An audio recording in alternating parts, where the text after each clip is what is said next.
Be agreed to. I call the member for Balmain. Thank you very much, Mr Assistant Speaker. I rise to support the motion for the member for Sydney. The motion, the three-point motion, highlights quite clearly the responsibilities that governments like the New South Wales government and, in fact, the federal government should be recognising and complying with. I wanted to acknowledge the comments of the member for Coogee, who spoke passionately about issues around asylum seekers and refugees, and also endorse all of the comments made by the member for Sydney. Mr Assistant Speaker, it's clear from the recent Australian Human Rights Commission inquiry that there is a problem here in Australia. There is a problem with the way that we treat asylum seekers and that we treat refugees. And it's absolutely critical that as a state government, and as a state parliament, we emphasise that seeking asylum, quote, seeking asylum is a human right, and asylum seekers, refugees and other immigrants should be treated with respect and dignity. We can see from the mental illness, from the stress, from the lack of a coherent and integrated educational environment for children in particular, held in detention, that we are not living up to that standard, and it's a step that this government, this federal government, must take. Mr Assistant Speaker, I want to draw to your attention,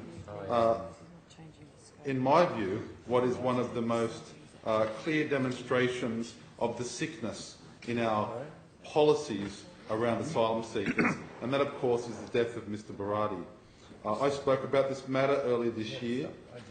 He was a man, a 23-year-old Iranian architect, the eldest of 5 children, and he was from a small farming village and belonged to Iran's Kurdish ethnic minority. They often face discrimination, they often face inequality in their own country, and when he arrived in Australia as an asylum seeker, he was transferred to Manus Island under the Australian government's policy of offshore processing. Of course, it's a policy that was introduced by the former Labor government, but has been even now more militaristic and cruel under this Liberal coalition government named Operation Sovereign Borders.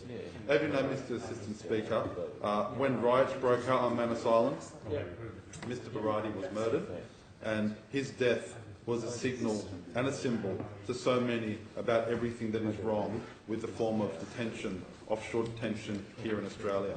Because we can only ensure that this motion is satisfied if we have full transparency and people can actually see into the system which the Australian government is supporting. You might know, Mr Assistant Speaker, that in January this year, a visa to visit Nauru for a journalist went from $2,000 to $8,000. It's a system which is not promoting openness and transparency. In fact, it's promoting concern, and as we saw with the Australian Human Rights Commission's inquiry, it's promoting real problems. Where there is shadow, where there is darkness, often injustice is perpetrated.